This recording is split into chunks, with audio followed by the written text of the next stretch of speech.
C'est toujours un réel plaisir de prendre des nouvelles des nôtres qui rayonnent aux quatre coins de la Ligue nationale de hockey. C'est à Pittsburgh que l'on s'arrête ce soir pour parler avec le défenseur québécois Christopher Letang.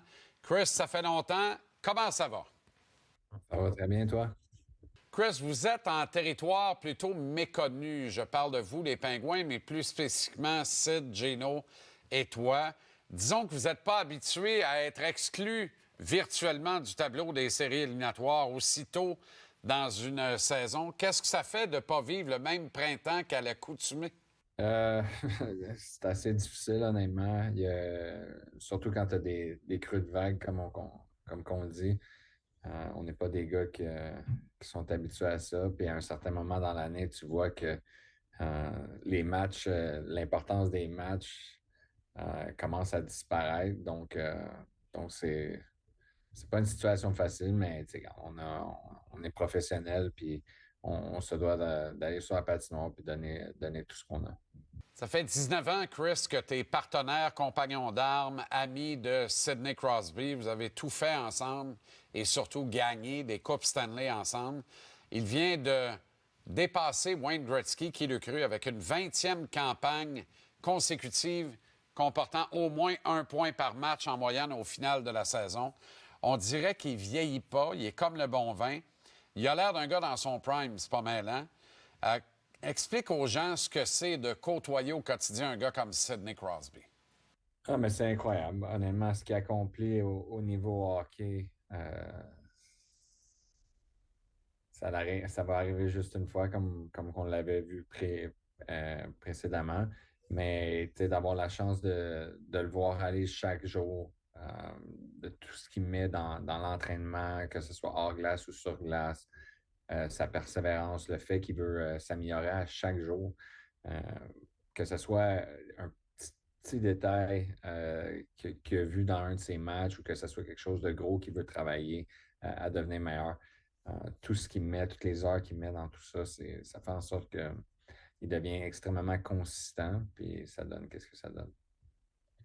Chris, il n'y a pas grand monde qui voyait le Canada battre les États-Unis à la dernière confrontation des quatre nations. Mais de bon matin, au lendemain d'un match, on a vu qui sur la glace? On a vu Sidney Crosby et Nathan MacKinnon faire du temps supplémentaire alors que c'était en principe congé, surtout pour des vétérans de cette trempe-là. Sid trouvait que la veille, il avait mal reçu quelques passes via la clôture avec son patin pour la reprendre habilement, comme il le fait généralement avec la lame de son bâton. Travaillait ça pendant une trentaine de minutes et autres aspects de son jeu. J'espère que les kids autour, là, dans l'équipe canadienne qui voyaient ça, ont pris de très bonnes notes sur ce que c'est de côtoyer une légende et quoi faire pour essayer de s'en approcher. Non, c'est un excellent point que tu apportes. Dans le fond, tous les gars qui ont la chance d'évoluer avec lui, le regardent aller chaque jour, ils vont voir que pour exceller dans la Ligue nationale, pour être consistant année après année, il faut que tu pratiques ces petits détails-là. Ça a peut-être l'air un peu euh, pas important ou comment on peut l'expliquer, qui est quelque chose qui est juste un tout petit détail, mais pour lui, ça peut faire la différence dans un match. Puis il va pas laisser passer ces petits détails-là, puis les mettre de côté. Il va travailler chaque matin, il va prendre un des coachs, puis il va essayer de faire en sorte que ça devienne la perfection de son côté. Je te disais au début de la précédente question qu'il y a plusieurs observateurs qui voyaient mal comment le Canada pourrait battre une formation aussi puissante que celle des États-Unis dans ce tournoi-là. J'ai l'impression que toi, de ton côté, en regardant ça, tu n'étais pas surpris pantoute du résultat grâce à la présence de Sid. Ouais, non, honnêtement, même si tu as les deux, probablement les deux plus gros noms en ce moment dans la Ligue nationale avec McKinnon et McDavid, quand tu as un gars comme Sid, que lui, toute sa carrière, il a fait en sorte que toutes les petites facettes de son jeu sont parfaites ou sont extrêmement bonnes. On peut utiliser le mot qu'on veut.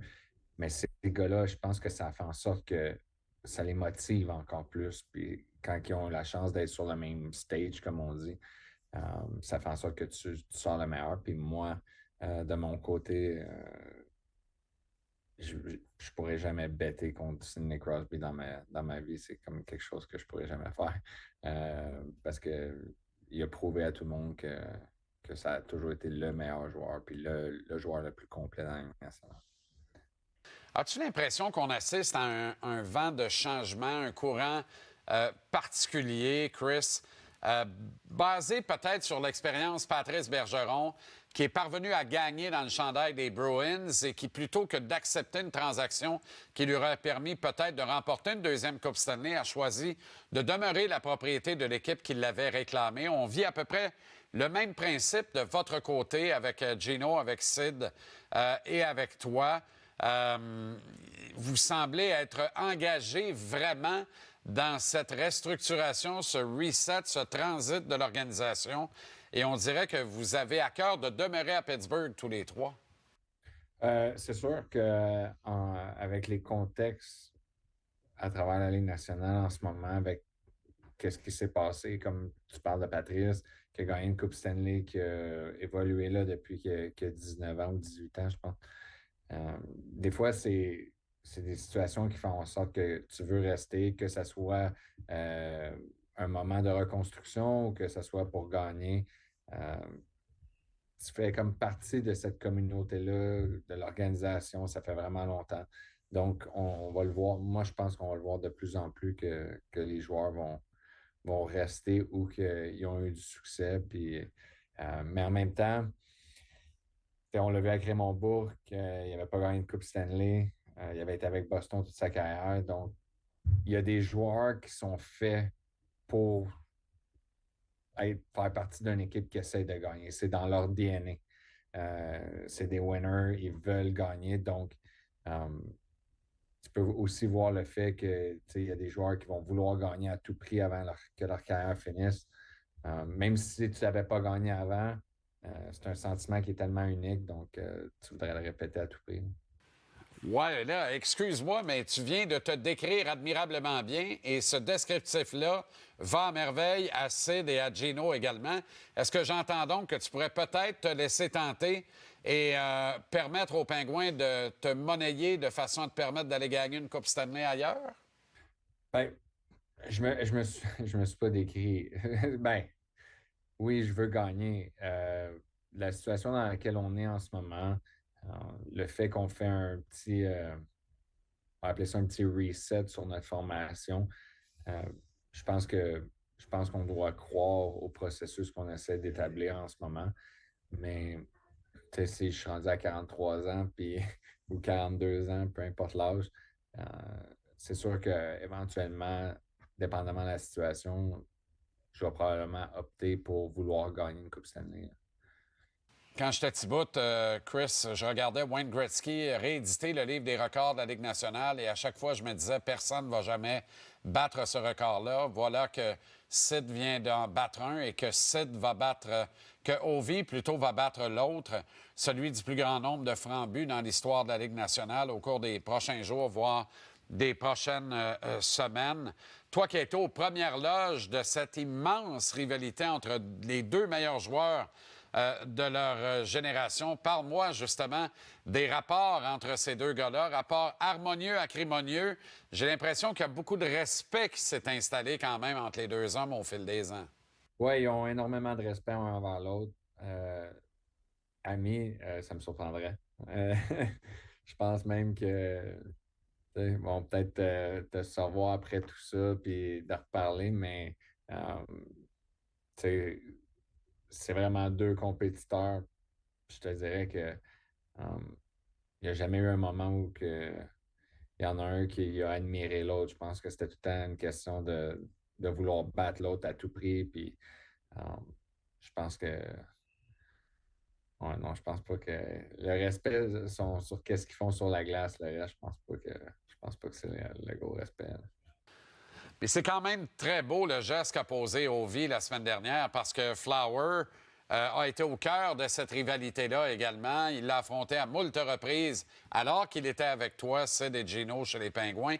Et de voir Ovi rappeler ses joueurs en route vers le vestiaire pour s'aligner au centre de la glace et offrir une chaleureuse poignée de main à Flower, c'est quand même un geste honorable. Ouais, non, j'ai trouvé ça vraiment spécial de la part des joueurs des Capitals. Puis c'est sûrement Ovi qui a eu l'idée de faire ça. Donc, Marc-André est extrêmement bien perçu dans la Ligue nationale par tous les joueurs, par toutes les organisations. Il y a énormément de respect envers lui. Donc, c'est le fun de voir que les joueurs, même s'il y a encore des matchs à jouer, ils saluent et, dans le fond, euh, ils donnent un beau au revoir à Marc-André pour la merveilleuse carrière qu'il a eue. Un mot sur Ovi, justement, que tu as eu dans la face, hein, dans le visage, tellement souvent au cours de ta carrière. Il est rendu à 890 buts. On a l'impression qu'il en a scoré 910 dans le bureau, dans cette espèce d'espace restreint dans lequel il parvient tout le temps à se démarquer, on parvient tout le temps à le repérer, puis il parvient tout le temps à scorer. Il y a bien des coachs qui en ont fait de l'urticaire, voire du bouton, et probablement bien des défenseurs également, dont peut-être tués de cette liste-là. Comment ça se fait que personne n'a réussi à travailler contre les tirs sur réception d'Ovechkin depuis son bureau? Honnêtement, c'est le fait qu'il est tellement bon de cet endroit. Là, il y a des équipes qui se sont agitées, mais là, ça fait en sorte que tu ouvres beaucoup d'autres options. Les Capitals, il y avait Ovechkin, mais il y avait aussi Backstrom, il y avait Mike Green dans le temps, Carlson, tu as eu Oshie qui était très bon, Kuznetsov. Donc, même si tu prends Ovi puis tu le mets de côté, il y a quand même 4 autres joueurs qui peuvent te faire mal. Donc, tu essaies de jouer comme entre les deux, mais Ovi n'a pas besoin d'énormément d'espace pour réussir à tirer. Donc, même si même si tu mets un joueur, ça ne va rien changer. Il va être c'est un marqueur naturel. C'est un gars qui est capable de marquer de beaucoup d'endroits aussi sur la patinoire. Chris, tu as disputé jusqu'à maintenant, j'espère que tu es bien assis, 27 958 minutes d'action dans la Ligue nationale. Tu es au 13e rang de l'histoire. Il te manque à peu près 2 matchs pour fracasser la barre des 28 000. Tu es dans un groupe de tête avec des gars comme Lidstrom, comme Ovi, justement, comme Duncan Keith, Yaron McGinley, Andrzej Kopitar, notamment. Et c'est une statistique très révélatrice hein, de durabilité, de constance également. À la fin de la prochaine saison, tu pourrais atteindre les 30 000 minutes. Sid pourrait faire de même également la saison prochaine. C'est vraiment pas banal. Là. Ben, premièrement, tu es la première personne qui m'en parle. C'est quand même, tu me fais sentir vieux. Mais non, je m'arrête pas à ça. On dirait que je suis comme pris dans le moment présent. Euh, un peu comme Sid. Je te dirais que Sid, il regarde pas en avant quel record qu'il va briser. Je pense qu'on est tous des gars qui vivent dans le moment présent, le match qui arrive, qu'est-ce qu'on peut faire aujourd'hui dans la pratique. Donc, je savais pas, mais c'est le fun de voir ça. Ça me fait sentir extrêmement vieux, par exemple. Arrête ça, t'as une belle jeunesse, il n'y a rien là. Il n'y a rien qui paraît, même pas un peu de gris. Un mot sur Lane Hudson, si tu permets, la jeune sensation qui fait écarquiller les yeux partout à travers la Ligue nationale. On n'en dit pas toujours du bien, par contre. Hein. Ici, à Montréal, on fait de l'adoration, et avec raison, de Lane Hudson, qui est un joueur presque générationnel, absolument sensationnel pour le Canadien. Mais tu sais, tu regardes les échos ailleurs dans la Ligue, on rit de lui un peu, on dit Tom Pouce, on se moque de ses fakes, de la tête ou des épaules, puis tout ça. Je trouve ça particulier. Je vais avoir ta position à toi, Christopher Le Temps, là-dessus, sur Lane Hudson. Comment tu le trouves, le kid, en fait? Ah, moi, je le trouve incroyable. J'adore le regarder jouer. Puis d'habitude, les gens qui vont dire des choses comme ça, c'est un peu des jaloux, on va dire. Non, je